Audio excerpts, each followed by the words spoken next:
Good morning, good afternoon, good evening. Welcome to this program. The Saturday evening discussion on this platform is meant to be an open one, where we invite the listeners to use the link at the bottom of the screen there to join us and have a discussion. Tonight, we would like to discuss the Zanu PF party resolution, reaffirming the resolution of last year's party conference, in which the party decided that Mnangagwa term of office must be extended beyond the 2028 set as the maximum by the maximum two-term limits. The party's conference this year has reaffirmed that resolution. Here is the party's Secretary for Legal Affairs and the Minister of Justice and Parliamentary Affairs announcing the resolution. Now, therefore, be it resolved by the delegates to the Zanu PF 22nd National People's Conference as follows. State of the party. On the state of the party, that whereas the 21st National People's Conference of Zanu PF held on 26 October 2024 in Bulawayo resolved as follows. In recognition of the extensive developmental milestones and the significant socio-economic progress achieved under the leadership of the President and First Secretary of Zanu PF, His Excellency Comrade Dr. E.D. Mnangagwa, it is resolved that his term of office as President of the Republic of Zimbabwe be extended beyond 2028 to 2030. The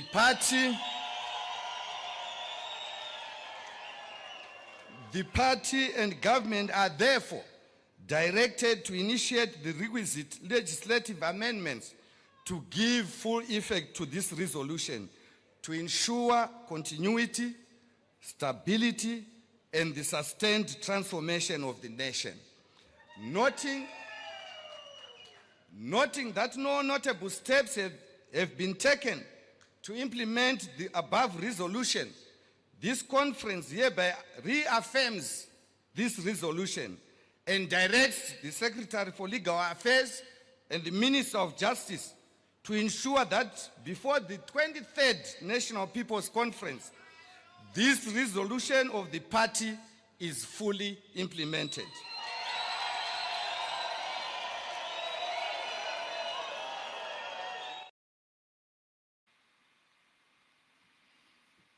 This is interesting. I think the first point that must be made very clear and loudly is that Mnangagwa is not allowed to stay beyond 2028. He has served the stipulated maximum 2 terms. And for the party, therefore, to come up with a resolution suggesting that somehow he is allowed is a nonsense. This is a party that has no respect of the rule of law. One of the things that I remember so vividly when I was in high school, the first time I heard about freedom of expression, the right of the individual to do whatever. The teacher who taught the class then, wanted to underline the importance of duty to others. We were talking, for instance, of the right of freedom of expression. It's interesting how some people would talk about freedom of expression when it is them who are being denied their right to talk. But the minute they're given that right, their instinct is, how can I tell others or deny others the right to talk or shut them up? That is their instinct. They want to exercise, they think my freedom of expression entails telling others to shut up or denying them the right to even say anything at all. Of course, it becomes meaningless, because what freedom is there if somebody else can take away that right from you?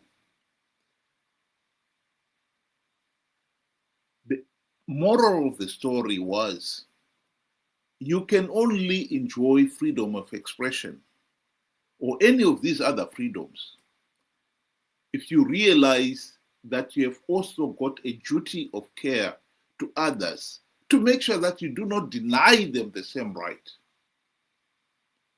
What we are seeing here with Zanu PF is a classical example of that.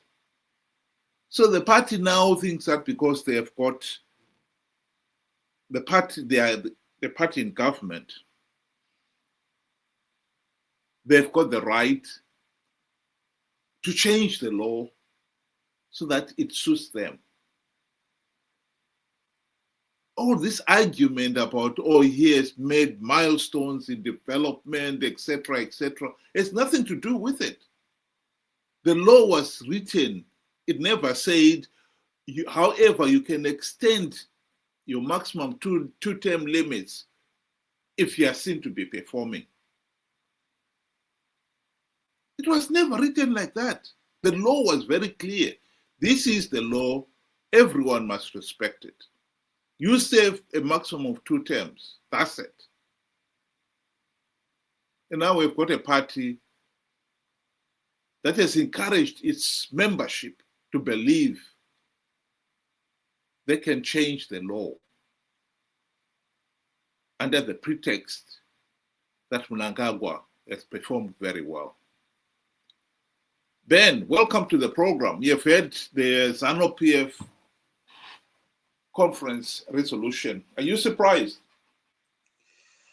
Good day to you, and good day to our viewers. Thank you for joining us. No, I'm not surprised at all. I mean, let's look at the history of Zimbabwe. Zimbabwe has never had any constitutional, change of power where you have one president to the other. The only time we had a shift of power was through a military coup. And the first time we are being asked to stand by our constitution, we are ready to amend it. This is our history. We basically are saying, or what Zanu PF is basically saying is, we are unable to have that power shift or power change. They have no succession, strategy in place. Because I mean, look, we have had, this whole world here has had marvelous leaders, people that have changed their countries tremendously.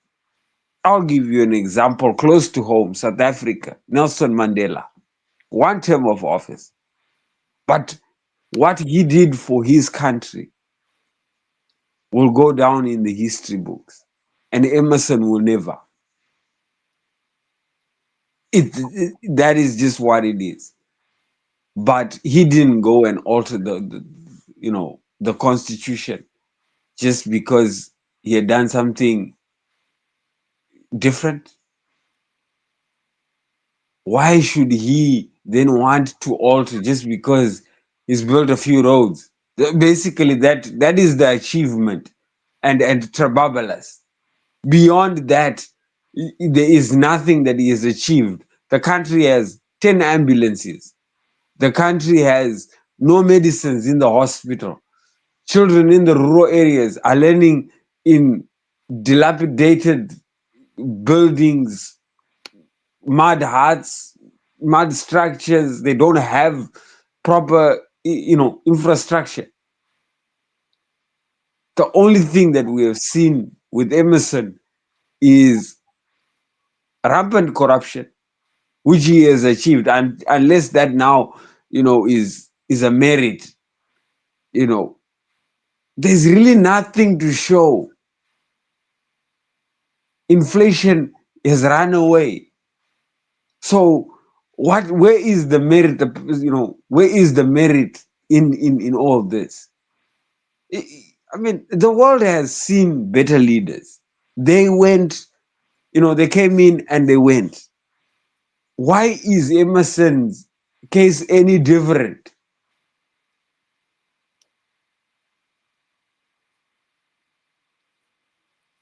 One of the tragedies with our present situation is that we are talking here of a party that has never held free, fair, and credible elections ever since the country's independence. They've rigged the elections. In other words, they have forged the people's mandate. And yet they want to pretend that they have a mandate. 2023 elections were observed by many election observers, including SADC and the AU. All of them have damned the election process as flawed and illegal. You cannot deny that Mnangagwa rigged the elections. I've said on this platform that SADC and the AU would have gone one step further and denied Mnangagwa and this Zanu PF regime the right to rule, as they did in 2008, and forced the regime into a new GNU. That did not happen in 2023 because the opposition lied and conned its followers into believing that if they were going to win those elections, Triple C was going to win big. The people should participate. And those followers participated in their millions. Once you have participated, you cannot then turn around and say the election process was flawed, because you knew it was flawed. And you claimed that you had plugged the vote tricking loopholes. When you have failed, no one is interested. That is why we are here. But there cannot be any doubt that Zanu PF rigged those elections, that Mnangagwa is illegitimate. So our position now is one where we have got an illegitimate regime that is in power, and now they want to extend the stay of the regime beyond even the stipulated maximum number of terms the individual must serve. The process here is interesting in the sense that it's now going beyond just rigging the elections. They are rigging the process itself. They are rigging how Mnangagwa is going to stay beyond the stipulated maximum 2-term periods. And this is what the party has resolved. They've tasked the Secretary of Legal and Parliamentary Affairs and the Minister of Justice and Parliamentary Affairs to find ways to do so. And the fear is, of course, this is a regime that has always had very little regard for the rule of law. Will they find a way to meet this ED 2030 resolution? We know that in the past they have. This may be a bigger challenge, but the chances are they'll break whatever rules they are, bribe so many people to get what they want. Even getting this resolution, it must be said, Mnangagwa had to bribe a lot of the party members and other people involved. It is no secret that the past year Mnangagwa has spent billions of dollars in bribing various people, from buying cars for the party's 300 Central Committee members, buying cars for 700 of the senior officers in the army, buying cars for various other party leaders, and so on and so forth, so that they all endorse this ED 2030 agenda. We already know that Mnangagwa has control over the mining industry. A recent report showed that only 1% of the revenue from mining is actually going to government. The other 99% is disappearing the tube. And Mnangagwa, sitting at the apex of the blatant vote rigging, is the one who is benefiting from it the most. That is the tragedy of Zimbabwe. This is where we are going.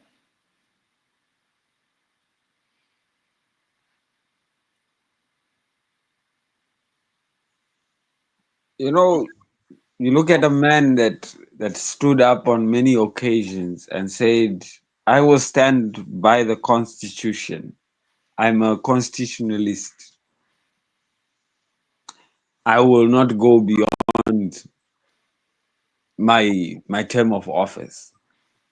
You know, a man of integrity, a man who stands on principles, would have addressed this to say, you know, gentlemen, there is really no need to be fussing over all this. You know, there's really no need to be putting any spanners to the work. I am not going to go beyond my term limit and pour cold water to it. But the mere fact that, you know, he did not address it, it means he is for it. There's no doubt about that. So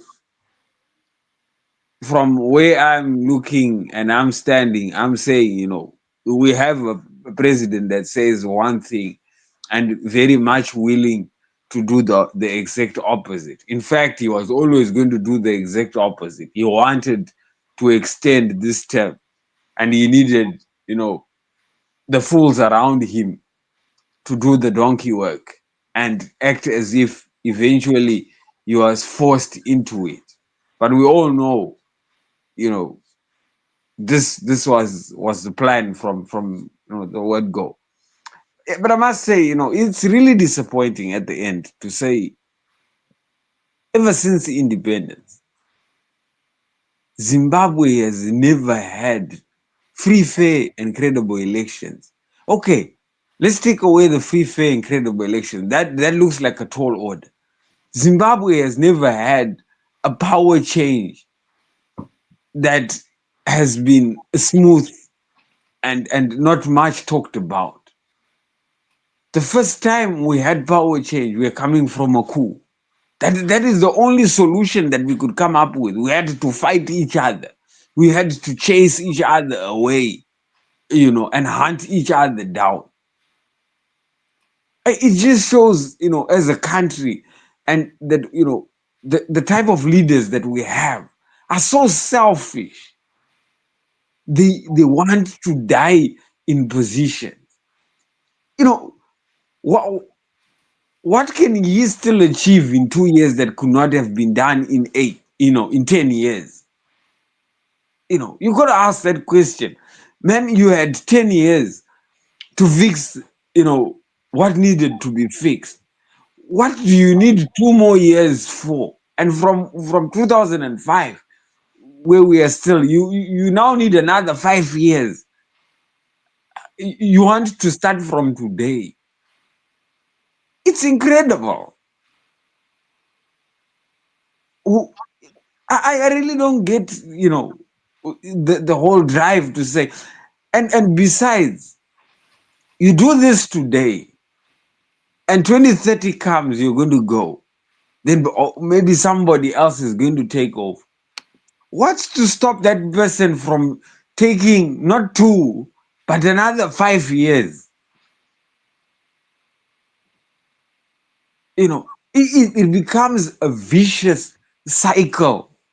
Once you get the ball rolling of amending and suiting your own, the next guy will do the same thing.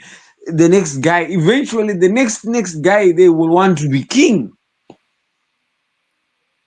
We are a failed state. And Zanu PF is the real reason why this country is in a mess. They are selfish. It's just heartbreaking when you see, some of the things that really happen in Zimbabwe.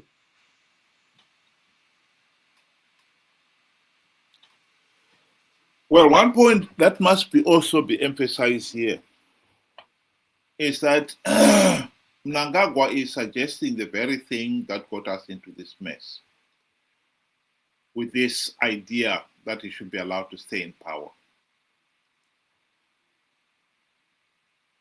As much as after the 2017 military coup, he wanted to dissociate himself completely with the regime that went before, and hence the reason of this second republic, so that he doesn't have to explain why the country was in a mess during the 37 years of Mugabe rule. He was at the heart of that first republic. Let's be perfectly honest about that. Mnangagwa was minister in one portfolio or another in the Mugabe regime since independence in 1980. He was also behind some of the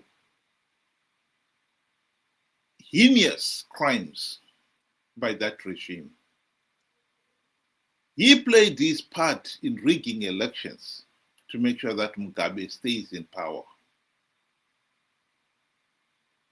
And therefore, then for him to now pretend that he wasn't part of it is an outrage. Of course he was part of it. The only reason why he is so keen to distance himself is because he doesn't want to admit that he was part of the reason of the failure. That the so-called First Republic was a disaster for the country. But the important message here is that if the Constitution of Zimbabwe had 2 or 3, whatever it is, term limits for Mugabe, he also would have tried to change it. In fact, that is exactly what Mugabe was doing. Mugabe has been changing the rules so that he stays in power.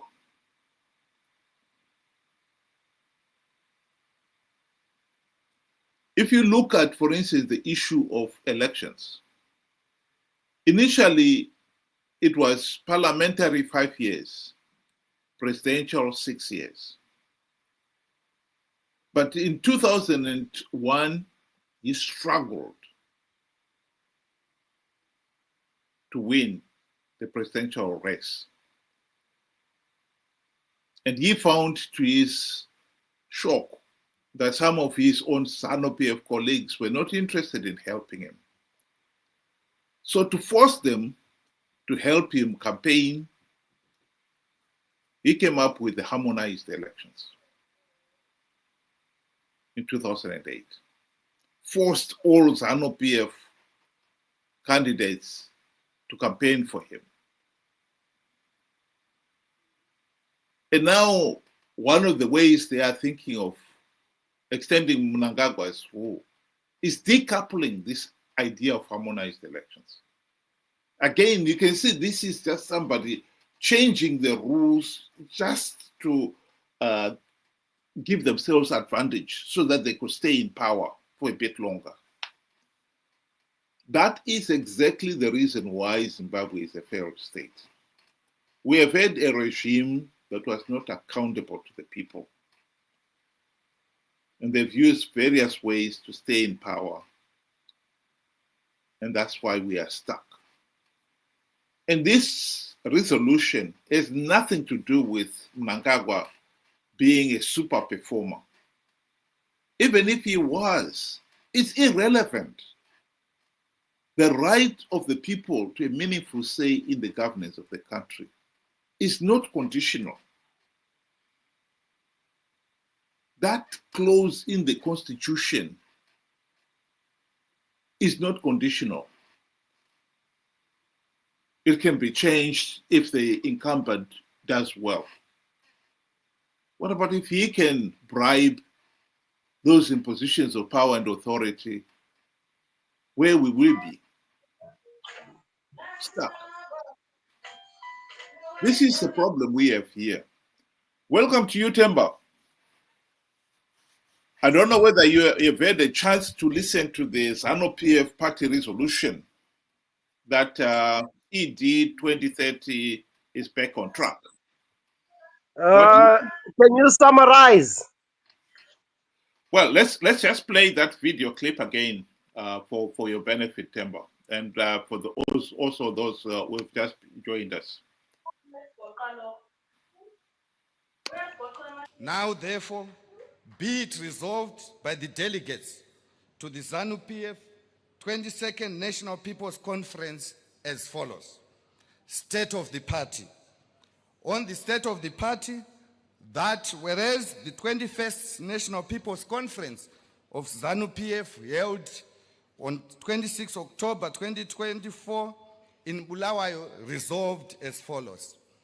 In recognition of the extensive developmental milestones and the significant socio-economic progress achieved under the leadership of the President and First Secretary of Zanu PF, His Excellency Comrade Dr. E.D. Mnangagwa, it is resolved that his term of office as President of the Republic of Zimbabwe be extended beyond 2028 to 2030.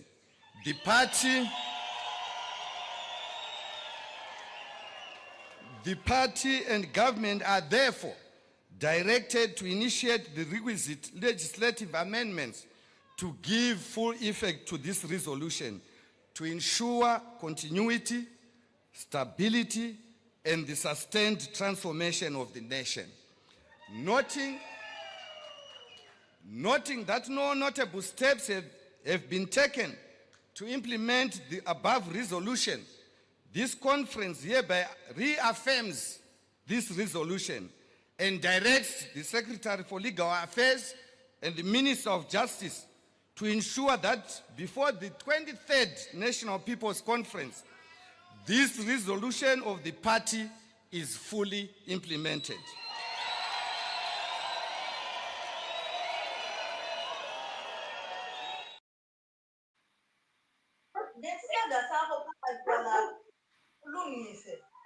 Mayor Temba, what do you say? No, it's comedy. This is comedy.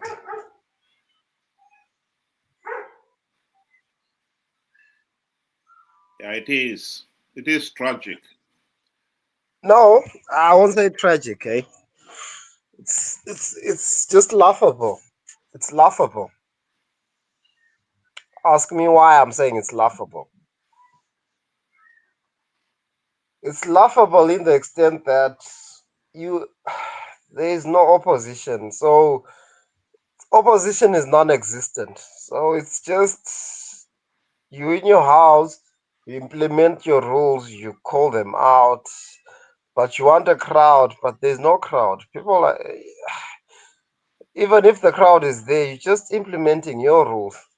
So the fact of democracy is out. So why don't we declare Zimbabwe a one-party state once and for all, and then we know it for sure. And then it's a one-party state. It is. It is a one-party state. So why don't we just follow suit and say, and they declare that Zimbabwe is a one-party state, unlike saying on the 20, giving dates, Minister of Justice should want. Why don't they just say, this is a one-party state, blank out? Are you suggesting that declaring it will be the solution, or are you despairing? I'm saying, I just want to be on all pedestals. I'm hypothetically saying I'm on Zanu PF. Let's say hypothetical I'm Zanu PF.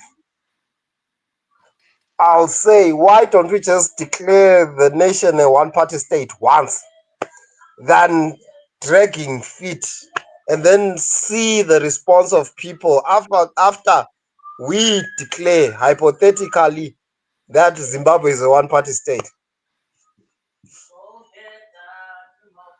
Ben, do you have any remarks on that? You see, the problem here is when you look at Zanu PF, these are a group of underachievers that will make sing and dance. If you remember, just a few years back, these guys are the guys that went and commissioned, mud ovens to say, we can bake bread out of these, and ministers and everybody, went there. You can even remember the most, famous one was them saying they've discovered, diesel in Chinhoyi, and everybody, within Zanu PF ranks went there. These are people that know no better. Since when have you ever found diesel, that you simply just drill on from the ground and pour in your car? All of them could not figure out that this is impossible. So you have a bunch of underachievers. And the worst part is you have a people that are clueless on how to get themselves out of a mess. I think that is where our biggest problem is. Why am I saying that? Look, we we we lack principles. We lack knowledge of what needs to be done. So hence we are easily, you know, swept by any, you know, any rush that passes us.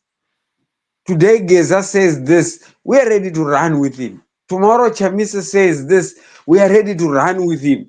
Tomorrow, you know, up to guys like, you know, there was this character here called Nyoka Wemabunu recently. And we were willing to run with him again. And it's not the ordinary person. Even the intellectuals are falling, you know, victim to these guys. And then you question yourself to say, if we can be so naive and gullible, how do we then expect to defeat Zanu PF?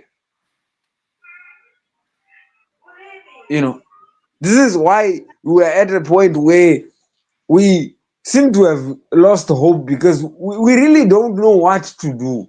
And now we can say, you know, why don't we just declare it? We've given up hope. But, you know, the answer has always been there. You know, a lot of people have been saying, we talk, we don't give solutions. The answer has always been there. And the worst thing is, the solution is there. The answers have been given. All we just need is to implement or to accept and push the narrative forward. We have EU, we have AU, we had SADC. They gave us recommendations. Those recommendations are as good as reforms. You don't need to table, you know, to write your own. Just take the paper that is already marked as correct and table that to say we want these implemented before any election. That way, it is no longer our problem when they come to observe. It becomes their problem as well. If we are sure, if we are going to be fought, arrested, shot, and killed, it no longer becomes a Zimbabwean problem because they told us to do that. But and it becomes an international problem. Just a minute there. Welcome to Ben M. Okay, Ben M, do you have any comments on what Themba was trying to say there? That Zanu PF should just declare Zimbabwe a de facto one-party state and be done with it. I don't see that as a solution. What do you think?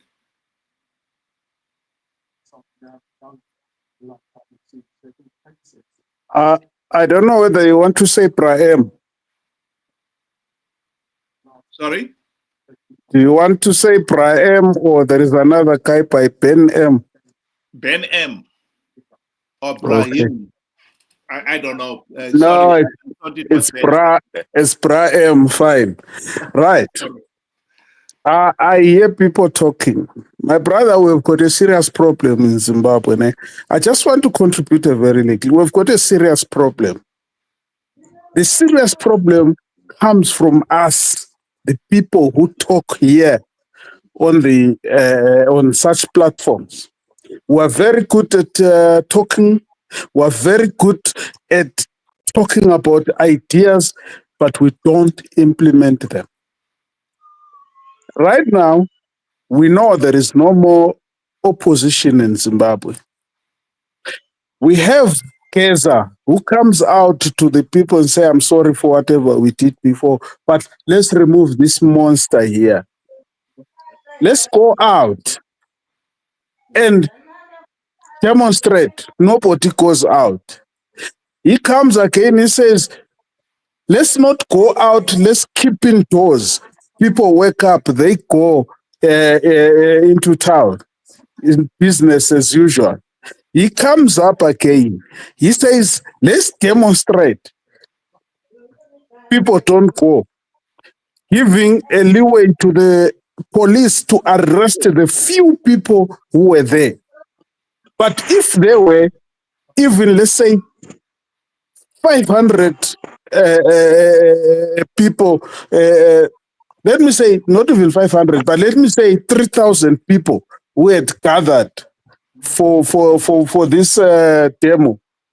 The police, as few as they are, with their few cars, they wouldn't arrest anybody, because they will see that people will stand together. And this thing that we don't stand for our own people when they get arrested. Let's take it from other countries where people stand together, fight the police if ever the police want to arrest people.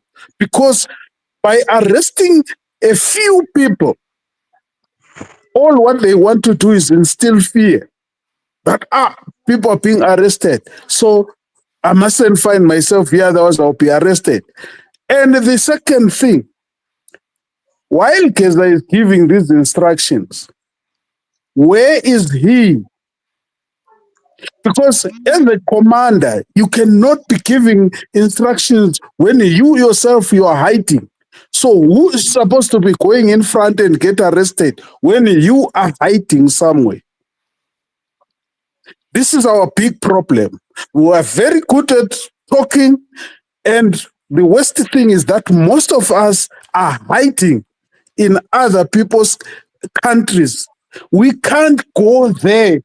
Even to vote, we can't go there. We are only talking. Let's go vote. Let's go vote. But I'm sitting comfortably in my house. I don't go and vote. Let me just follow up that your suggestion there with a question. This cartoon here that is on the screen right now, was widely circulated, and I think the main thrust of that cartoon is that what Keza was proposing was digging a hole to fill another hole. In other words, we are creating another dictatorship to end one dictatorship by creating another. This is a repeat of 2020 or 2017. What do you say to that? I would like to beg to differ. I'll just quote even in the Bible. God used Moses, who used to persecute Christians, to take them out of Egypt to Israel. God used Saul, who used to torment Christians in Damascus. And what happened? He was struck by lightning, or there was lightning. Then when he got up from there, there was a word that was telling him that you are now Paul, and you must now go to preach the word of God. So we don't know if ever this Chiwenga guy that now we are saying he's our savior, because we have an opposition that was being led by Chamisa, and Chamisa has been quiet. People have been trying to say, Chamisa, talk to us. Let's focus on what we are talking about here. Are you saying that you did not know that Mnangagwa was a dictator in 2017? Unfortunately, you believed that he had his moment on the road to Damascus. Is that what you're saying? Right. Unfortunately, my brother, I come from the Ndebele tribe that was killed by Mnangagwa. I know him very well. From 1980, when we thought we'd become independent. I know him very well, everything he did.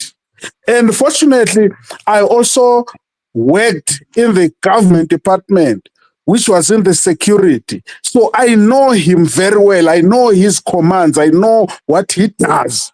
That man is evil. I will never talk good of him under whatever circumstances. If ever God says we mustn't judge one another, this one, I will judge him myself.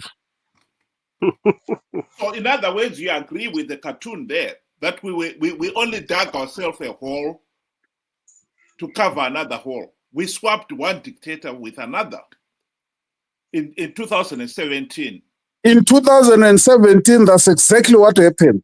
And we are now And- saying this time Yeah. we are not sure that we are sure that we are not proposing to replace Mnangagwa with another dictator.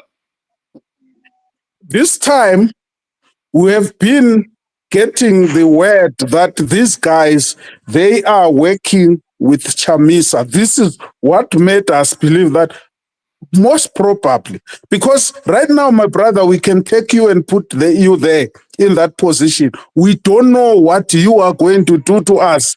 You can turn against us today and start doing differently from what we are discussing today. So even him, when he comes in Chiwenga, we don't know now how he was going to work with these other guys. But the bottom line was to remove the monster. Now, even if it was a baboon, even if it was a Wathok coming to say it wants to remove that monster, we will go with that. Well, let's hear other people's opinion on this one. Temba, what do you say to that? Yes. Mr. Can I speak? I concur and I agree 100% with the previous speaker. But can I be the devil's advocate? Yeah, sure. Go on. Is that Munya? Hello. Temba. Can I be the devil's advocate? Sorry, who is speaking? Is that Munya who is speaking? It's Temba. Yeah, Temba. Okay, sorry. Go ahead then, Temba. I wanted also to comment briefly there, the discussion that is there. Okay, let's just give Temba can you comment on this particular issue? I think, Mr. Mkori, you are very correct, because we are repeating the same problem that we have. But I'm sure this discussion is gone for a very long time. There are a lot of platforms that actually I've been trying to follow here and there, including what actually you are sharing for this discussion for quite some time, which is very relevant.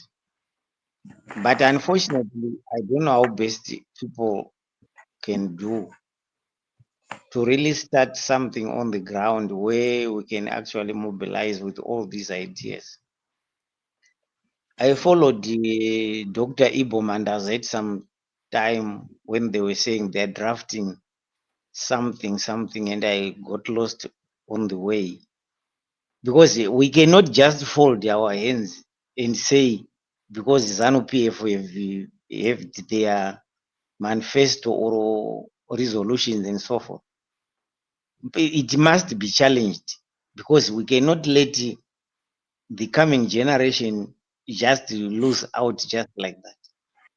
No, One party state agree is with very you. dangerous, and we have seen it over the years in Africa. Things are not working out.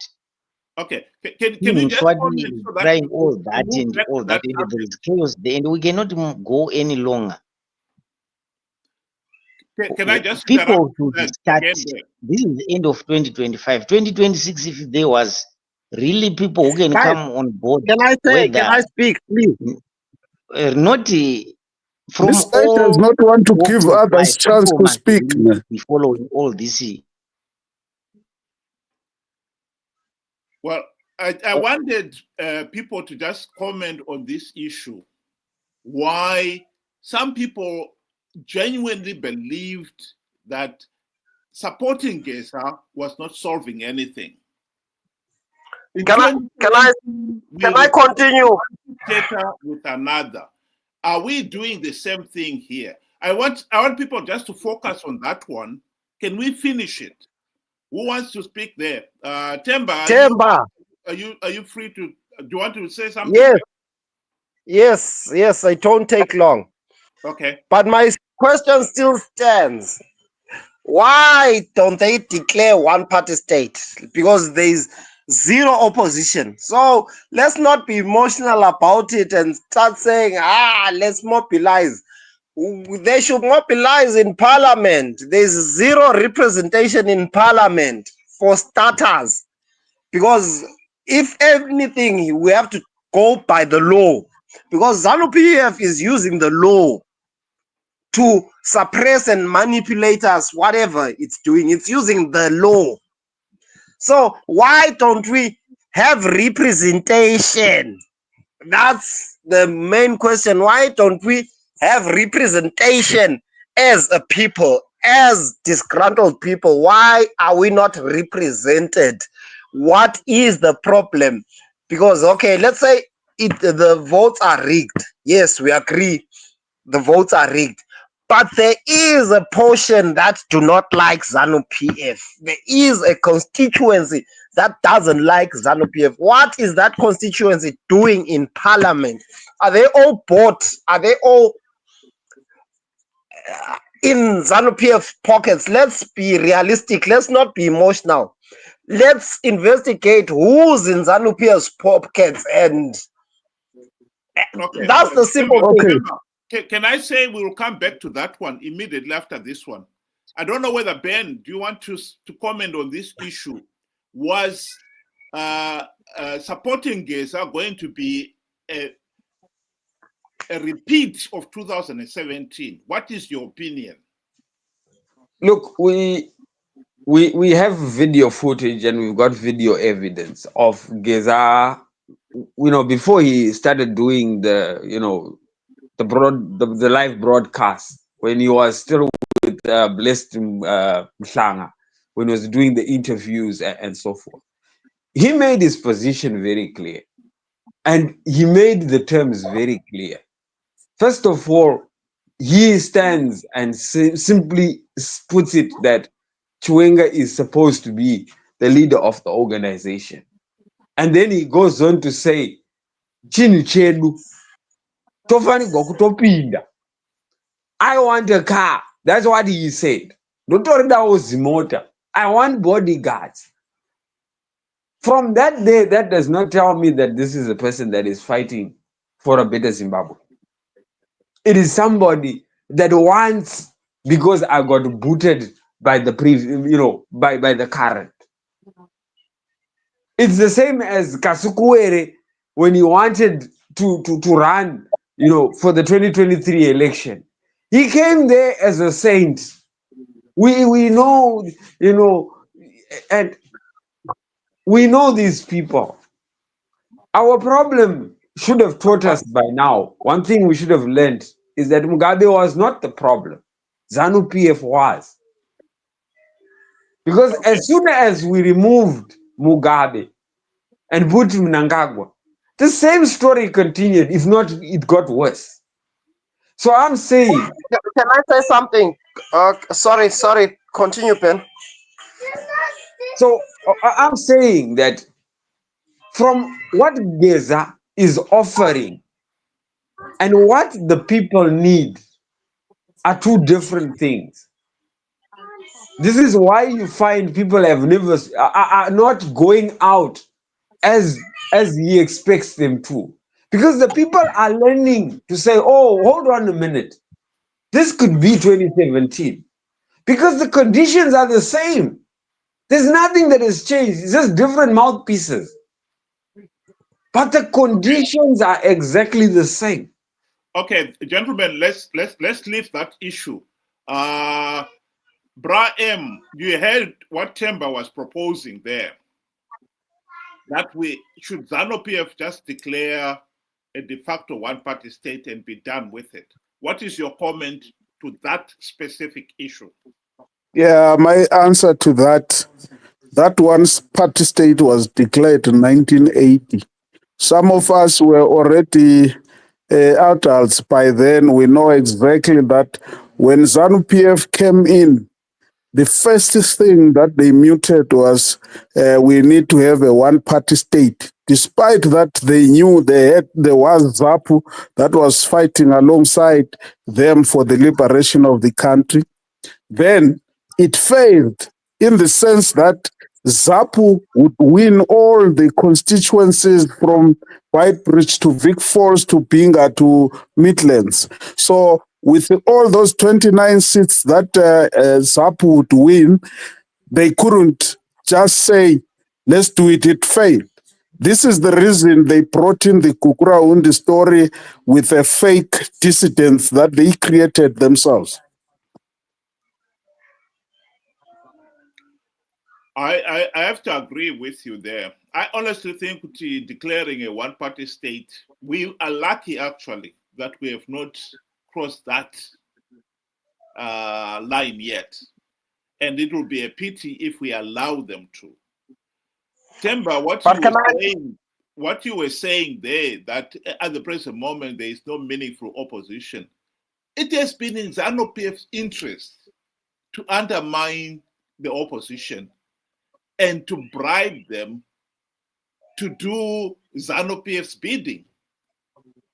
That is what we're talking about here. Even this resolution, look at the number of people who have received new cards from Mnangagwa, and all for the primary purpose that they endorse this ED 2030.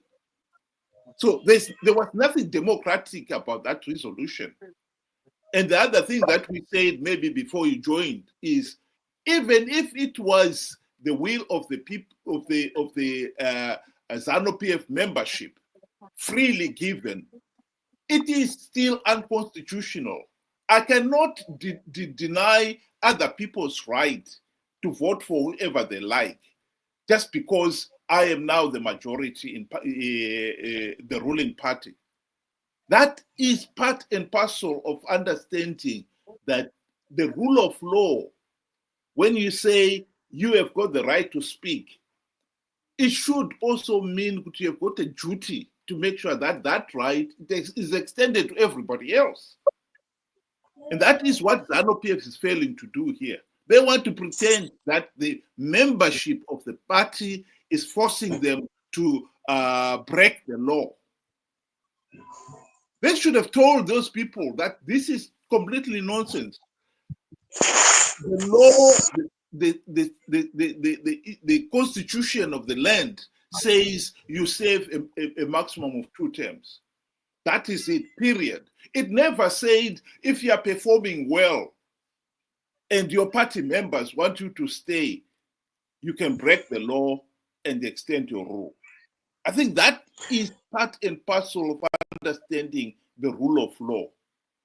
And if we allow them to declare... Can I say something? Can I say something? Can I say something? Please. Yeah, sure, go ahead. Can I? There's a precedent that is being set by Zanu PF. It's a very stupid one, or it's not even wise. They're setting a certain precedent based on emotion and not reality. Let's give them, let's say, in all reality, because let's not talk about constitution because it's not being held at all. Let me say their way of approaching things it's terrorism.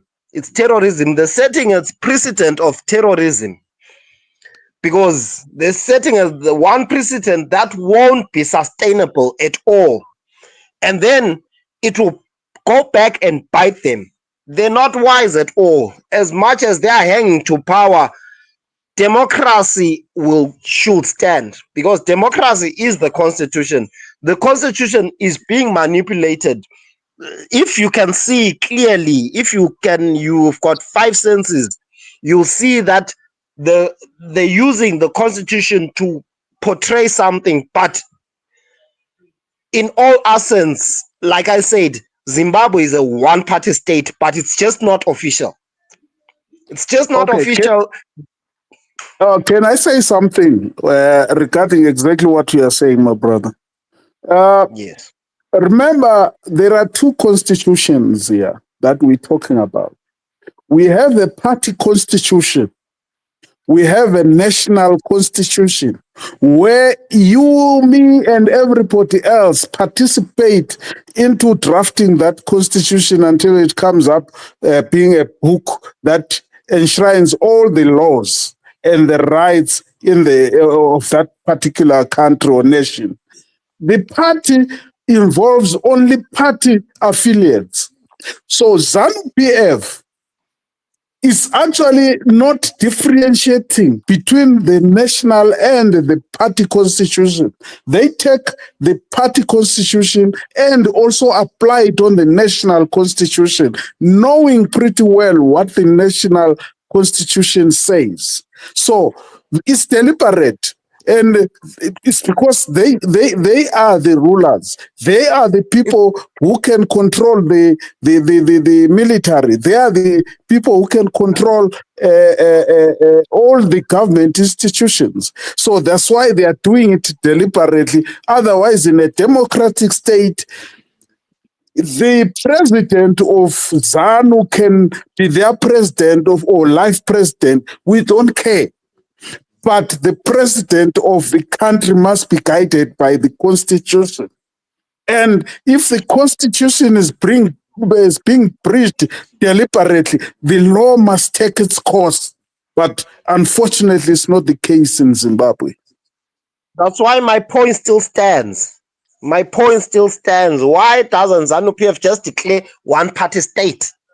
It still stands and it's still valid. They should just declare one party state, and then Can I we answer see. you, Themba? Can I Go answer ahead. you? Yes. You see, Zanu PF needs Zimbabwe to look like a democracy. It does not necessarily have to be a democracy, but it needs to look like a democracy. It's I'll not. give you- It's not. It's not a This is what democracy. I'm And saying. Listen to what I'm saying. They want it to look like. I did not say it is.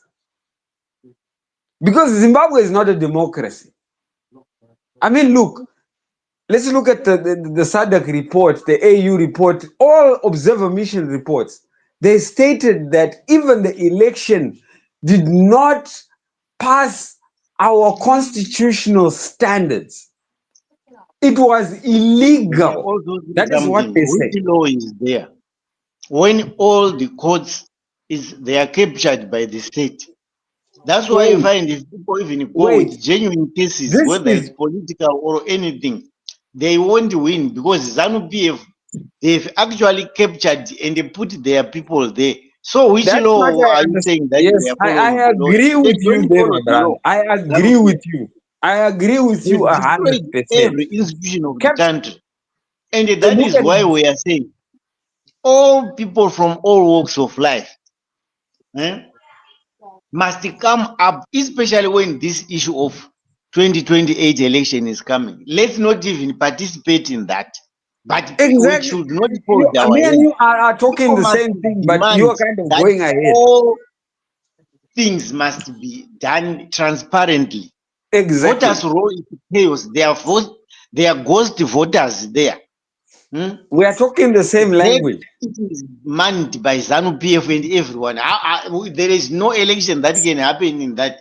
There should be independent people that should work there who actually put the country first. Thank you. Munya, sorry, can I just follow up on what you are saying there?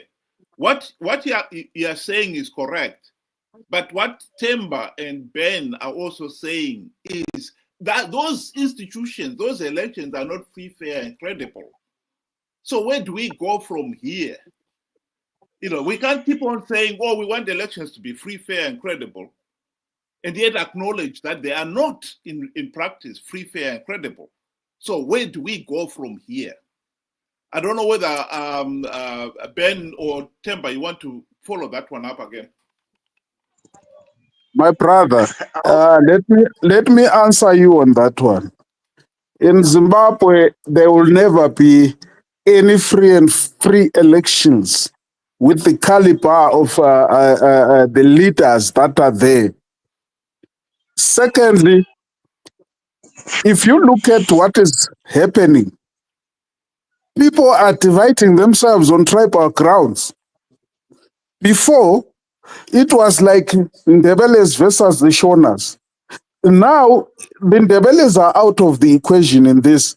Now, someone says it's time for the Karangas to eat because the Zurus have been eating.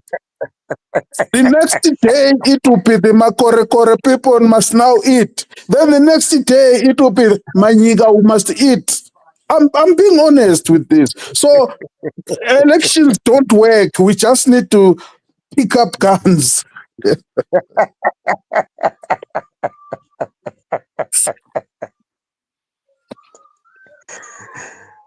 Well, True, I concur. Because Can like I answer you on that one? okay, Ben, go ahead. You know, Zimbabwe's situation has been made a whole lot easier. It's only that we do not want to follow the path. We are talking about captured institutions. We are talking about rigged elections. We are talking about all those problems, and those problems have been stated. I was talking about election observers. Observers come to see how we do our things and to mark. They're like invigilators. They mark how the process from start to finish, and at the end, they give us a report, and that report is sent to us, the people, and is given to the government. And within that report, there are recommendations. In actual fact, we have already been given the solutions. Zimbabwe has the solutions in their hands. What it needs is for us to implement those solutions. And there's a good video that Dr. Mumba states, and I'll try and quote a bit of it. He says that Zimbabweans should fight for free, fair, and credible elections, not on the day of participation or the day after the elections are rigged. The start now. So ours now, right now, is to ensure that by the time we get to 2028, we have fixed the problems that are there before going into any election. Yeah, Because but if we do not fix, can I interrupt you on that point? Ben, I think the point that Temba and M are saying here is the solution, they know it. These people, when Mnangagwa got into power, his mentality was, it is now the time for the Karangas to eat. And that does not include the solution you're talking about. And I think that is a fundamental weakness in our political system, where once you get into power, you're not looking at the solution. It's my time to eat.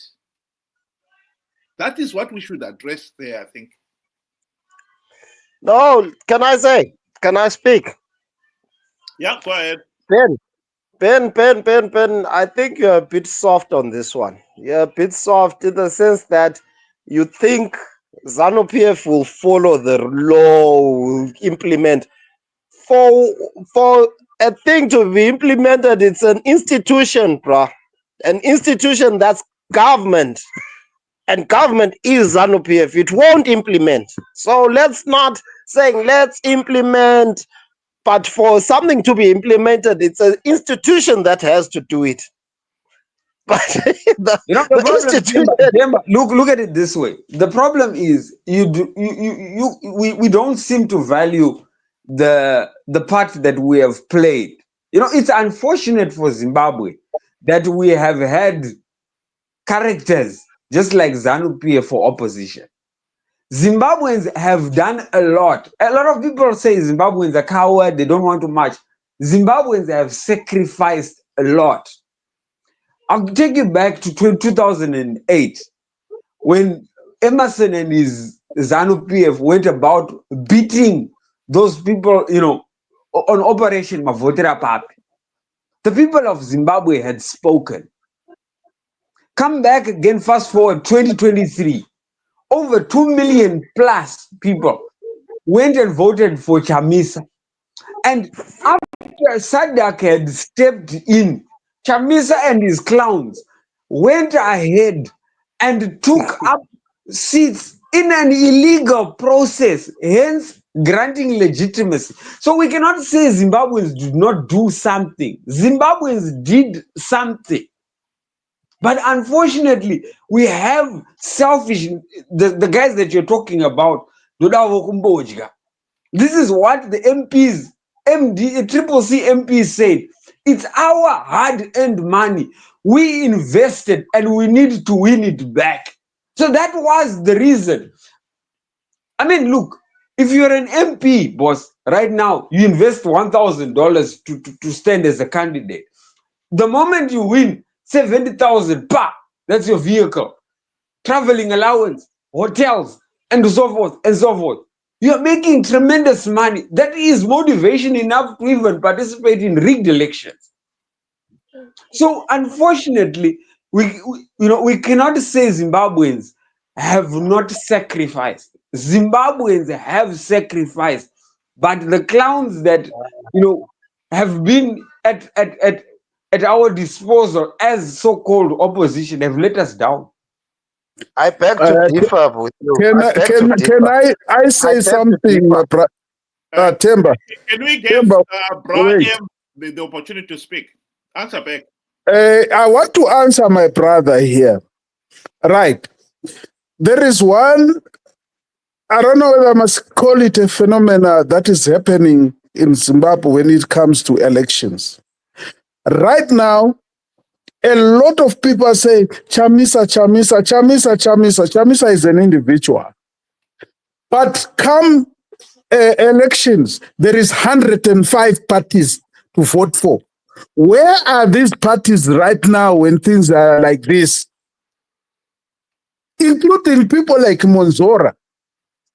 Where are these parties? Some of these parties are being manufactured and used by Zanu PF just to make sure people are divided into those parties. But if we were to talk real about this so-called election reforms, by now we should be having parties, even if they are 10, saying we are not going to go into elections before this is done. But right now, everyone is quiet. Even Chamisa, who had the largest following, is quiet. He says he doesn't want to talk much because those people who are against him use everything that he says against him. So we don't have people, men with that bravery to say, guys, this is our party. We are standing here and saying we want reforms. Let's start now before we get there. Nobody's doing that. That's why Zanu PF is doing as they wish. It's so unfortunate. Thank you. Temba, do you have something to say to that one?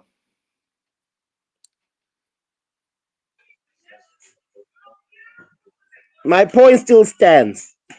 Why doesn't Zanu PF just declare one party state and let's see what will happen after that? Temba, that point, you have answered yourself. No, can I continue?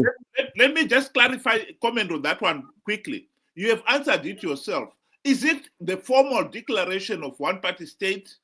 Because in reality, on the ground, it is already a one-party state. Yes. So why are you so particular about it? Can I answer you? Yeah. Why I'm so particular?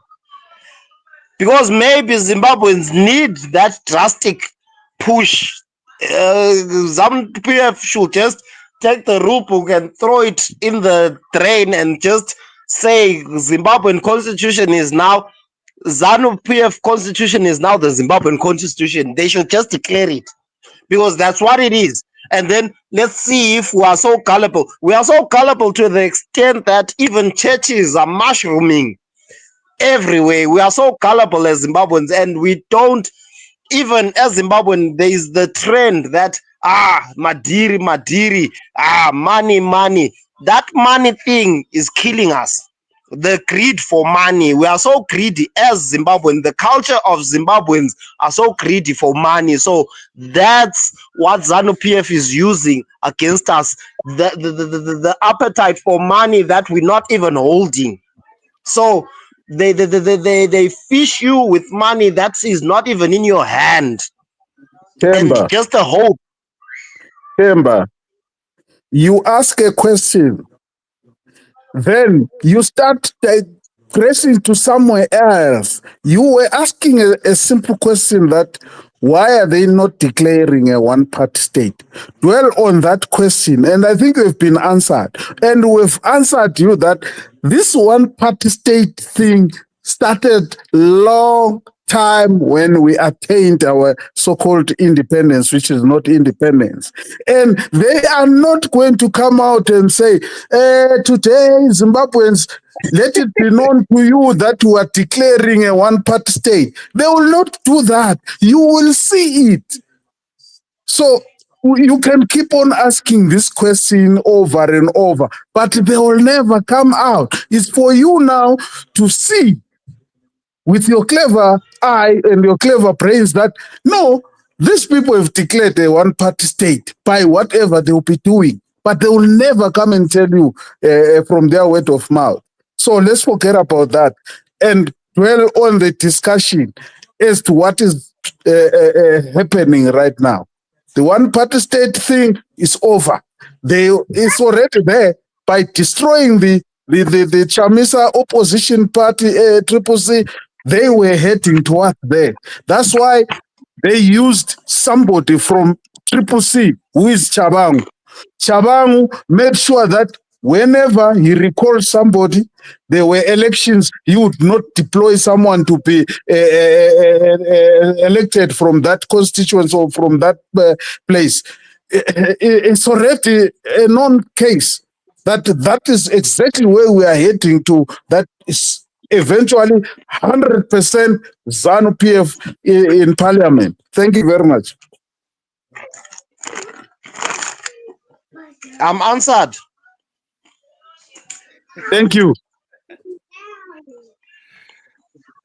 Well, I just wanted to take up an issue that Ben was also raising. I think, Ben, if you want to be honest, you've also got to admit that we've got a problem with the electorate.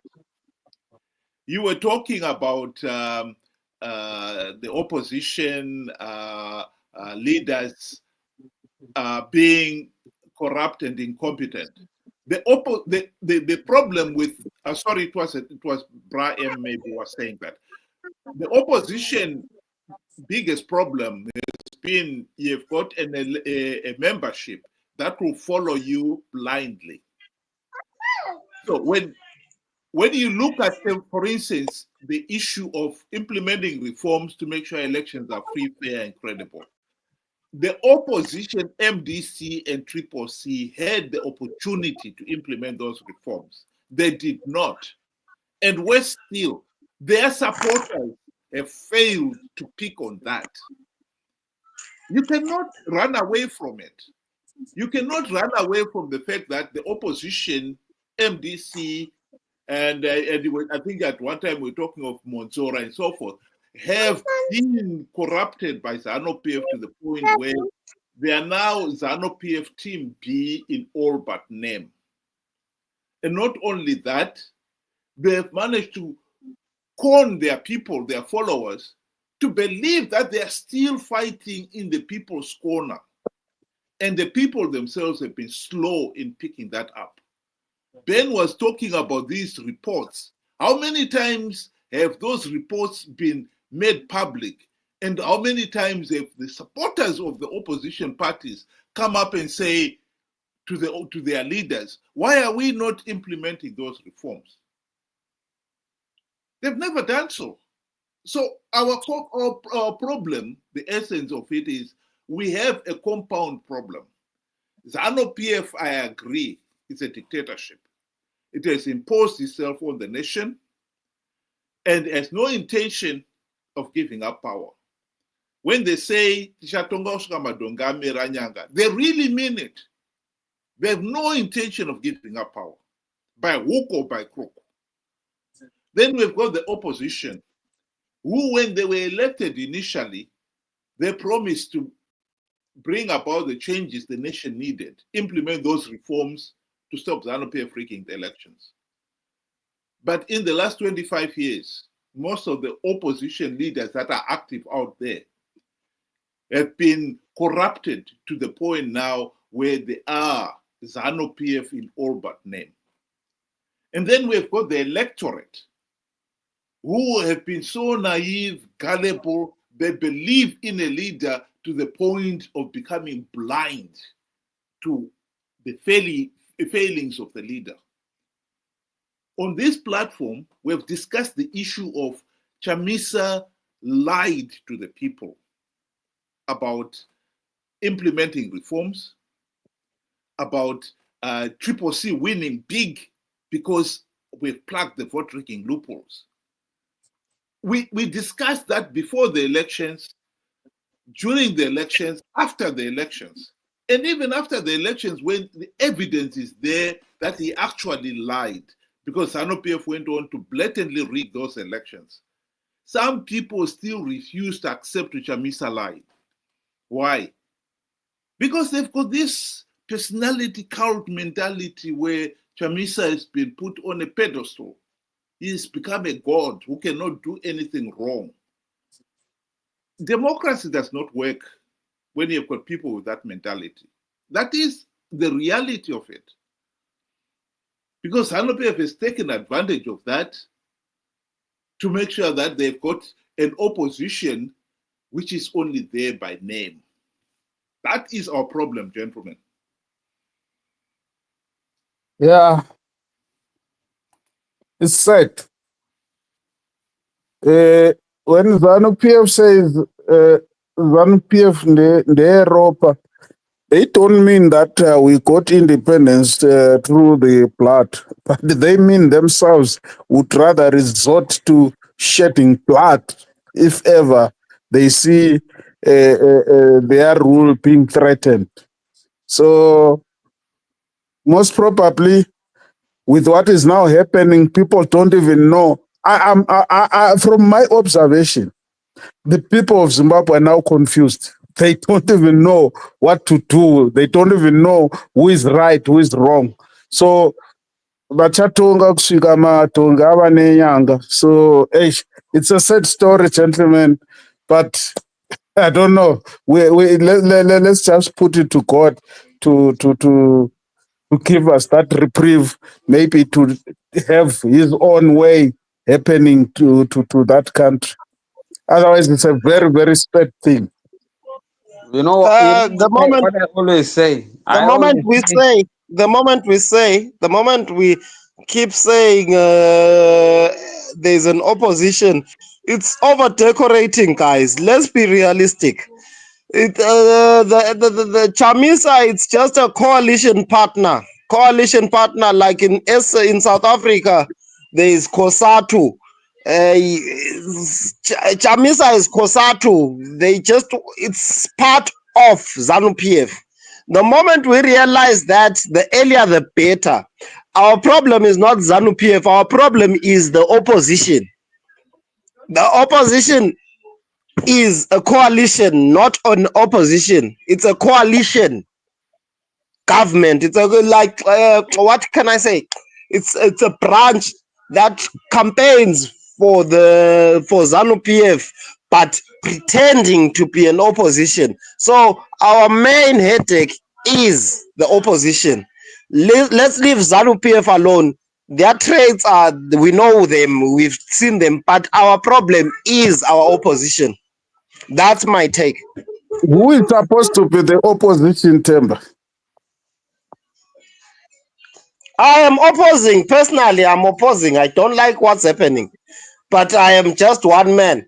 So you are the one who is wrong, because the moment you are in opposition, that means you are wrong according to your statement. I'm not. The opposition is making rigging legitimate by participating. So If you are real opposition and you think things are not right, don't participate. And then now your numbers, talk to your people and say, guys, let's stay away. So the moment I say, guys, let's go and vote, I'm complicit. I'm the same criminal. So I shouldn't blame Zanu PF. I should blame myself as the opposition, if I may say. Okay, But gentlemen, can I do ask you everybody agree? for closing remarks? Who shall we start with? Do you want to start, Brian? Okay, fine. I wanted to ask Utemba, do you agree that in the last election, Chamisa had overwhelmed Mnangagwa, and it was Chiwenga who came up with this thing of, no, we can't hand over to the opposition? That I can't confirm because Zimbabweans, we are so gullible. We are so gullible. We can follow anything. We can follow anything. So the moment we are gullible, that's disunity. We are not united as a people. So that's our cancer. The biggest cancer of Zimbabweans is non-unity. But we Okay, suffer. So I'll rather suffer okay. than we have a common goal. So what I'm saying in essence, I don't want to drift. I just So wanted I to can't. finish off my statement, then you would go and continue maybe responding. So, all what I'm also trying to put maybe to you, Temba, is that it is now so unfortunate that Zimbabweans have since become cowards, and no one wants to stand up, even if we assume Chamisa is not right or he was given money or what. Nobody else now wants to stand up and say, I will be the leader of the opposition. So we have a Chabangu who has captured the so-called opposition and handed it over on a silver platter to Zanu PF. And it's over for the opposition right now. Therefore, we need to have a stronger opposition that will challenge all these things that we are talking about, including this election thing of saying this reform. All these things can only be done if there is a serious opposition. Otherwise, for now, we'll be fighting and talking on the social platforms without anything. Even Mnangagwa is now laughing at us that pana nyinga inotongwa pa social media. So unfortunate. Anyway, thank you very much, gentlemen. Have a wonderful weekend. Thank you, Brother M. You can join us next Saturday. Use the same link. Ben, do you want to give your closing remarks?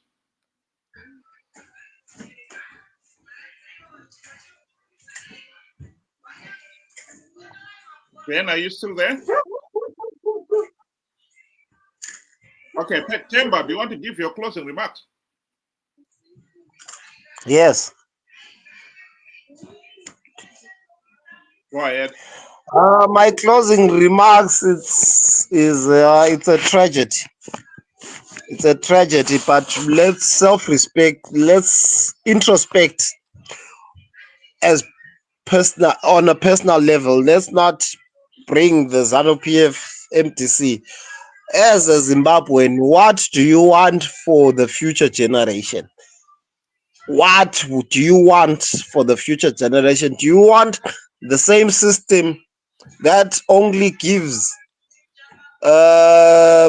preference, not merit? So our situation is on preference, not merit. So if we can work a future Zimbabwe, which is the future Zimbabwe I dream of, is based on merit. If you can produce, if you can work, if you can do, but not preference, I hope that will maybe in the next 62 years or 13 years, but I'll prefer merit than preference. Thank you very much, Temba. Ben, are you still there? Do you want to give me your closing remarks?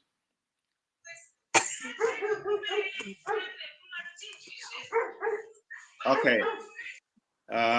Looks like we've lost Ben. My closing remarks is it is tragic that this is the 21st century, and yet hundreds of thousands of ordinary Zimbabweans are living in a mud hut. This encapsulates the real problem in Zimbabwe. We have failed to govern ourselves to the point where we have subjected, if not hundreds of thousands, millions of our own people to a life of abject poverty. This whole business about ED must rule until 2030 is a nonsense. Our most basic rule should be that every Zimbabwean should have a meaningful say in the governance of the country. No one is above the law. No one has the divine right to rule the country. And this so-called resolution, Zanu PF resolution, is hitting at the very essence of bad governance. That is why we are in this mess. And it seeks to perpetuate the one-party state that we are in. How that can be seen as progress beggars belief. The people of Zimbabwe must fight to end this nightmare of the de facto one-party state. Mnangagwa, if you look at what he did in the 2008 electoral coup, clearly shows that here is a man who has no respect of the rule of the law, who has no respect for the other people's right to a meaningful say in the governance of the country, and who has no respect for life. How anyone can say that qualifies such a person to stay in power beggars belief. Ben, do you want to give your closing remarks?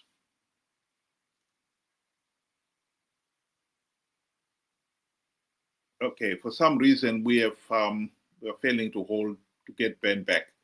Thank you very much, those of you who were able to join us tonight, and I hope you'll be able to do it again in future. Every Saturday is the same link on StreamYard, and if you want to join, please use that link, and we'd like to hear your views. Thank you again to Temba and Bra M and all those who were able to join us tonight. Good night.